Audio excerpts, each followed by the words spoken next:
Est-ce que ça t'est déjà arrivé au cours d'une création dans ton art journal que rien ne se passe comme prévu? Une encre qui bave, une tache au mauvais endroit ou encore un collage qui tourne mal et toi tu essayes de gommer, de corriger, tu colles un truc par-dessus. En fait, tu veux sauver les meubles et au final, c'est pire parce que tu veux tout refaire. Tout ce que tu vois maintenant sur cette création, c'est une liste interminable de défauts. C'est devenu une création imparfaite à tes yeux. Est-ce que toi aussi tu luttes parfois avec cette recherche de perfection? Si ça t'arrive, reste avec moi, on va parler perfection, frustration et surtout comment s'en détacher.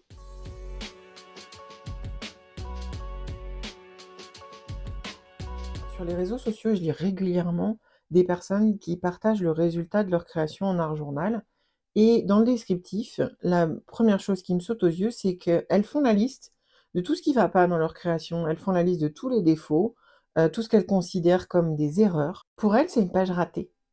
Pour certaines même, ça va plus loin, ça représente presque un échec. Et derrière ces mots, il y a un sentiment qu'on connaît toutes. C'est ce besoin de contrôler, de réussir du premier coup, que tout soit parfait. Alors pourquoi j'en parle aujourd'hui? Parce que ça m'est arrivé plus d'une fois, voire même un peu trop d'ailleurs à mon goût. Et justement, je le partage aujourd'hui avec vous parce que j'en suis arrivée à la conclusion que ce besoin de contrôle, il peut nous voler quelque chose de très précieux. Le plaisir de créer, la joie de l'exploration, hein, le fait de jouer avec les couleurs, les motifs, de prendre plaisir à ça. Une page peut être un peu bancale, mais si elle raconte une belle histoire, pourquoi elle serait imparfaite? Je reprends une phrase de Voltaire qui dit: «Le mieux est l'ennemi du bien». Alors j'ai envie de rajouter particulièrement en art journal, mais c'est vrai que c'est valable aussi dans la vie au quotidien. Vouloir bien faire, c'est humain, hein, ça part d'une bonne intention. Mais vouloir trop bien faire, chercher à tout contrôler, ça finit par nous bloquer, nous frustrer et ça nous fatigue. Par exemple, tu vois, cette page-là, c'est un essai de transfert d'image qui a vraiment mal tourné. On voit même pas l'image de départ. Tout ce que j'obtiens, c'est un grand rectangle jaune avec des taches bleues. J'ai encore un meilleur exemple avec cette page-là. Celle-ci, quand je l'ai faite, j'étais vraiment pas dans le bon état d'esprit. C'était dans le cadre d'une invitation créative, j'étais en retard et je me suis dit: «Il faut que je sorte quelque chose, il faut que je fasse quelque chose». Donc vous imaginez que j'ai commencé cette page dans cet état d'esprit avec cette idée en tête. Et à votre avis, qu'est-ce que j'ai pensé de cette page une fois qu'elle était terminée? J'étais tellement pas satisfaite du résultat que j'ai fermé mon carnet, j'ai tout mis de côté et j'ai laissé poser pendant des jours. C'est-à-dire que j'ai arrêté de créer carrément parce que j'étais pas du tout satisfaite de cette page. Enfin, plus tard, je suis revenue dessus, j'ai essayé de corriger les couleurs qui ne me plaisaient pas et en fait, c'était encore pire. J'avais même pas envie de la montrer, ni de la partager, tellement j'en étais pas satisfaite. Finalement, cette page si particulière, elle m'a amenée à beaucoup de réflexions. Elle a représenté un tournant dans ma pratique de l'art journal parce que je me suis dit: «Plus jamais je ne veux ressentir ça». Cette sensation de frustration, quand je crée. Moi, ce que je veux ressentir quand je crée, dans mon art journal, c'est de la joie, du plaisir, du bien-être. J'ai envie d'exprimer mes émotions, mes envies créatives. J'ai envie que ce soit un laboratoire d'expérimentation quand j'en ai besoin. C'est vraiment un espace de liberté pour moi. Donc je vais partager avec toi 3 clés pour t'aider à lâcher prise dans ton art journal. La première clé que je partage avec toi, c'est justement de te poser la question: rappelle-toi, pourquoi est-ce que tu crées dans ton art journal? Est-ce que c'est pour obtenir justement ce quelque chose de parfait? Ou est-ce que c'est pour te détendre, pour te recentrer, pour, trouver un moyen de t'exprimer? Ton carnet, c'est ton espace à toi. Il a le droit d'avoir des pages moches, d'être incomplet, d'être imparfait. Et tu sais pourquoi?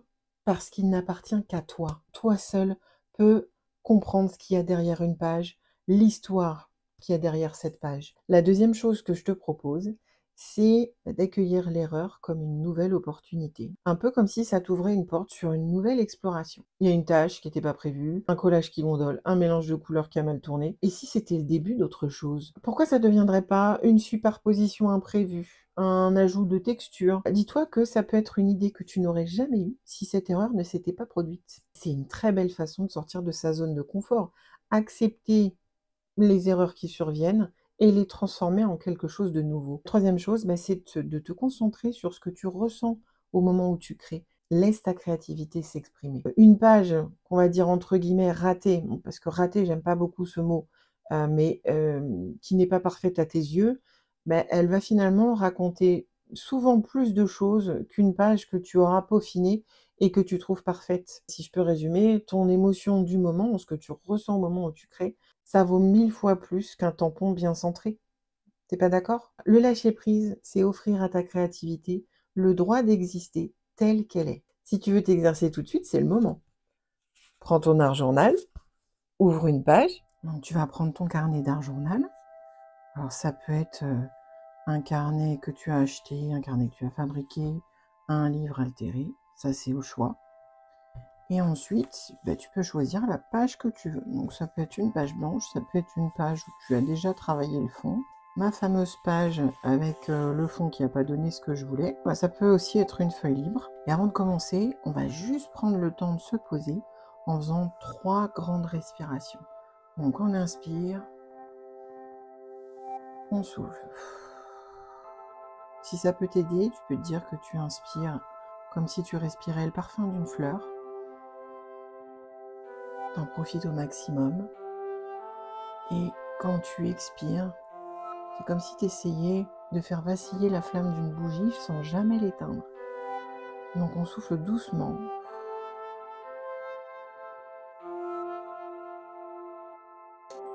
Encore une fois.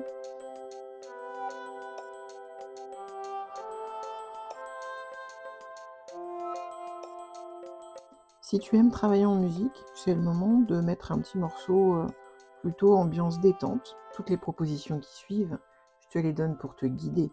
Mais ensuite, tu en fais ce que tu veux, tu les interprètes comme tu veux. Donc je te propose de prendre un crayon noir. J'ai choisi volontairement un crayon waterproof. Je veux pas que ça s'efface avec l'humidité. Donc ça, c'est mon choix. Prends le temps de réfléchir à une phrase que tu as envie d'exprimer. Ça peut être une citation, des paroles de chanson, une phrase qui te vient naturellement. Et je te propose de l'écrire avec ta main non directrice.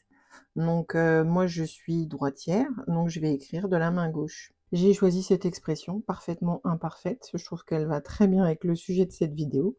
Et donc je vais écrire de la main gauche. Alors de façon linéaire, en rond, en diagonale, ce que tu veux en fait. Donc forcément, comme la main gauche, j'écris jamais avec, le résultat ne sera pas parfait. Et je trouve ça très, très drôle de voir en fait comment ma main part dans des directions que je n'ai pas choisies. Alors du coup, je peux la prendre dans les deux sens. Je pourrais la prendre dans ce sens-là ou dans ce sens-là. Et bien sûr que tu peux rajouter des choses. Je peux rajouter des symboles. Alors toujours avec la main gauche, je vais rajouter un petit cœur. Voilà. Je peux rajouter juste des traits. Alors, je peux aussi changer de crayon et choisir quelque chose de plus épais, faire des petits ronds, des petites étoiles, toujours avec la main gauche. Donc, on sera vraiment dans l'imparfait, l'univers de l'imparfait. Je laisse ma main me guider, finalement. C'est pas moi qui réfléchis, c'est pas mon cerveau qui se met en route. Là, c'est ma créativité.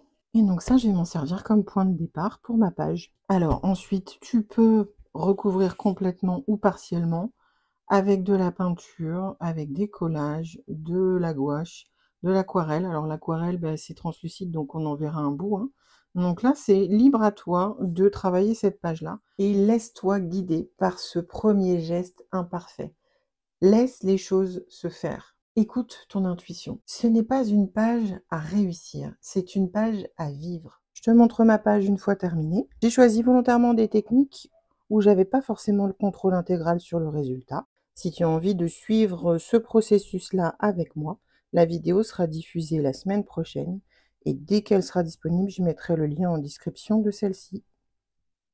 Alors la prochaine fois que tu auras envie de tout refaire, parce que ton image est collée de travers ou que ton encreur est tombé au mauvais endroit, souviens-toi que tu es sur un chemin créatif. Il y a toujours des jolis virages inattendus et parfois des petits détours qui sont des belles surprises. Si tu as envie d'aller plus loin dans cette pratique créative de l'art journal et de la bienveillance envers toi-même, c'est le moment de s'abonner. Merci d'avoir regardé jusqu'au bout.